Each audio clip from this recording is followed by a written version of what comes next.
Andrew, thank you for joining us. Can we maybe begin by asking you, has the lockdown changed the way you feel about what's important? Absolutely. Dealing with what we're dealing with as a world at the moment with COVID, it certainly makes you realize what really is important in life. And I think for all of us, the opportunity actually to have family close to home, you treasure your health and realize the fragility of health. You also cherish great leadership in terms of you understand that at great moments, great leaders step forward. And I think in New Zealand, we've been very blessed in terms of the way that the leadership has responded and handled this crisis. And I also think the true personality of people, of nations, comes to the fore.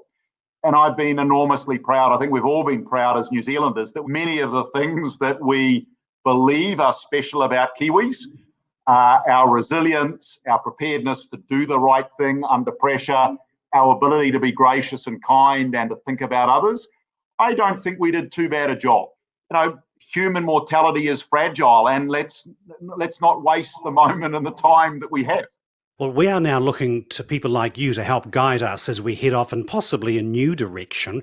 What do you believe is the direction we should take? I think for me, a lot of our future can also be found in our past. I think historically as a nation, we've played the big points quite well. When you look back, for example, in the first depression that really hit New Zealand was in the late 19th century. And our first Minister of Labour, a gentleman, Edward Tregear, created what was then a world first around the equivalent of a job centre. So here was this certainly first to a young nation sense of dealing with an economic downturn. And our response was to be human, to be gracious, but to be bold and to innovate. In these challenging moments in history, when we're dealing with new problems, New Zealand's always had a human response, but we've also innovated around institutions, around new to the world thinking. And for me, as we look forward, I think I'd love that those characteristics are to the fore again. Tell me more about your strong interest in Kaitiakitanga and how it might guide New Zealand as we come into recovery. I do believe that New Zealand was blessed with an incredible endowment. Our natural endowment is manifest. I think we were blessed with the Māori people. I mean, they are an extraordinary people. And for me, Kaitiakitanga is the sense of don't take that for granted. Don't rest on your laurel. But I do think the world's facing some really substantial once-in-a-century problems. And New Zealand, I think, has a responsibility around Kaitiakitanga to lead. And when you do look at small nations around COVID, disproportionately, small nations have actually set the example. And I think there is a Kaitiakitanga principle that New Zealand, around the future of work, around climate change, around the first 1,000 days of life, to be a role model. And I don't say that in a haughty, arrogant, smart aleck way. It's more that we're a nation of a size and a cohesiveness and a natural endowment that we've got a privileged place where I think we can figure these things out and we can be an example to the rest of the world at a time when the world desperately needs some examples. In many respects, as New Zealanders, we're not very good at vision. We're actually not very good at the long-term consistent planning. I spent much of my time in China. The Chinese are very good at very long-term planning. We're much better at being great in the moment and actually accelerating some changes that we would normally have as a component of vision. And I guess that's what I'm saying. With COVID, I think we've got a moment to accelerate and pull forward and deploy many of those things that you would normally think about in a very long-term vision. I think we've got the opportunity to do it now. Is there any reason why we haven't been good at vision? Could it be our small economy, the 3-year political cycle, politicians who are risk averse? Is there any reason we don't do that like the Chinese? Well, I think, look, all of those things come into play. On one level, I don't think the imperative has always been that great. And I think a challenge for New Zealand has always been, our performance has always been pretty good. The thing that I highlight is I think we've been utterly blessed as a nation around the endowment that we have. And I don't think we fulfill our potential relative to that endowment. And it's hard to get excited about fulfilling your potential if life actually doesn't seem so bad. And I think, in my view, that's why we're often great in a crisis, because a crisis brings to the fore the imperative as to why all of a sudden we need to fulfill our potential. And that's why, I would argue that there is the opportunity now to really see some of those components of vision. Your diagnosis around, is it a 3-year political cycle? Is it that we're subcritical about many things? I think it might be components of all of those that come together. But for whatever reason, we've just not been good at long-term thinking. And I don't think we ever have been. You recently warned, I suppose, that we're now facing the toughest 12 months seen since our grandparents. We've all thought about this, but can you tell us what those 12 months will look like? Well, I can't, because I think the honest answer is anyone that tells you what they look like doesn't really understand the complexity of what's going on or the inherent uncertainty. So I can bound it a little bit for you, but I think we genuinely don't know. The simple reality is that New Zealand did shut down more assertively than virtually any other nation on earth, certainly in comparison with Australia. When you go into that depth of lockdown, that's just got an economic consequence that comes with it.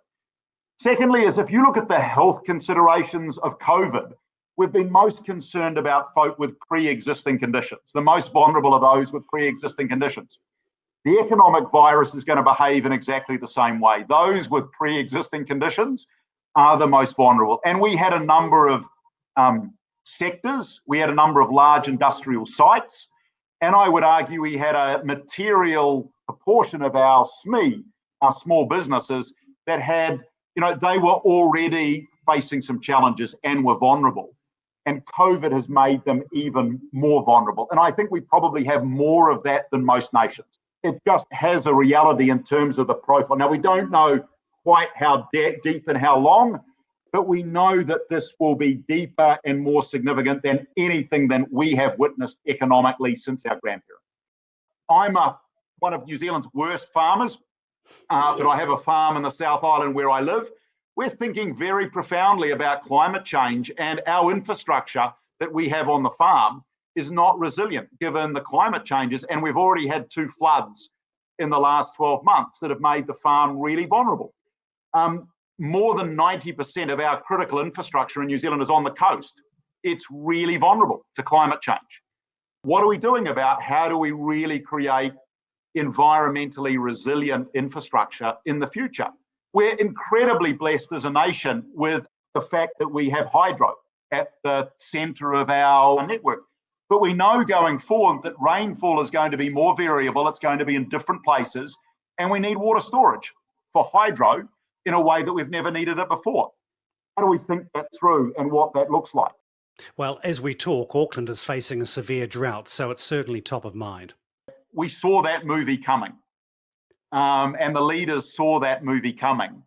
The other thing that I just hope with New Zealand, the ability to go from great ideas and knowing what is the right thing to do, actually doing the right thing. So perhaps it's not the drought, it's not having anywhere to store the water. We know as a nation we are going to need water storage capacity of a magnitude that we haven't, not just for potable water, but for hydro, for irrigation, for many, many things. That's the reality of what the climate scientists are telling us. We know that.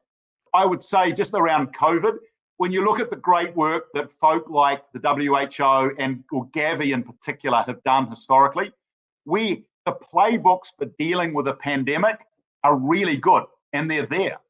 They just weren't used. No one read them. No one implemented them quite well. The magic of New Zealand is we actually did read the book and listen to the advice. And I think on climate change, it's the same. It's, we know what needs to be done. And by the way, I would say on climate change, it's not just around abatement. We know with climate change, and this is where infrastructure, we're going to have to spend as much on adaptation as we are on abatement. That's the playbook. And I think for me with COVID, the playbook exists. The playbook's well known. We just need to make sure we actually take it seriously. Everyone knew that the world was going to face a pandemic. It was a simple matter of when, not if. It's the same with climate change. We know what's going to happen, but we acted with COVID because the reality became in front of our nose. The reality with climate change is in front of our nose. We just need to act. So look, the first just underlying piece of philosophy around this is that this is a unique moment in history where it's all hands to the pumps. And we actually need the best folk putting aside differences and actually saying, how do we roll up our sleeves? How do we chop wood and carry water together to get done what needs to get done? In our view, there were two challenges really for us as a society, as an economy, as a people. One was around the immediate recovery and making sure that we don't have a dip that becomes so deep that we can't recover from it. When you think about the medium-term solutions required about how do you make certain interventions, what are the right projects, infrastructure projects to build? How do we actually keep enough of the capacity in the tourism industry together? How do we retrain the number of workers that we're going to need to retrain? There is solutions that will be required that no one has a monopoly on truth on. And actually, we need to work together to be able to work on that. So we argued the need for a task force to be able to work on that. And by the way, there's lots of international examples of where those have been exceptional. So that was the logic of the task force. The logic for the second is that this is a moment in time to reimagine. Look, again, we had pre-existing conditions in many parts of our economy and our society. Tourism being a case in point, how do we reimagine what we wanted that to look like? Likewise in healthcare, I think that healthcare was before COVID facing an existential issue. We're dealing with a healthcare system everywhere in the world that's moving from focused on acute diseases to chronic diseases. The challenge of healthcare today is very different to what it was 15, 20 years ago. There's affordability. We're also moving to where preventative is going to play a much more meaningful role. It sounds as though you're confident that eventually New Zealand will emerge perhaps even more attractive to overseas investment than it is now. I have no doubt. And look, I'd absolutely back New Zealand's resilience, who we are as a people, what we've done before. For me, there's no doubt about where we're going to be in 3-4 years' time. I think for me, that the thing to get right is how do we play the next couple of years? And I think the true test of character is not when things are going well. It's when the heat really comes on and things don't look so great and things aren't going so well. The reality is we are going to have a challenging 12 months.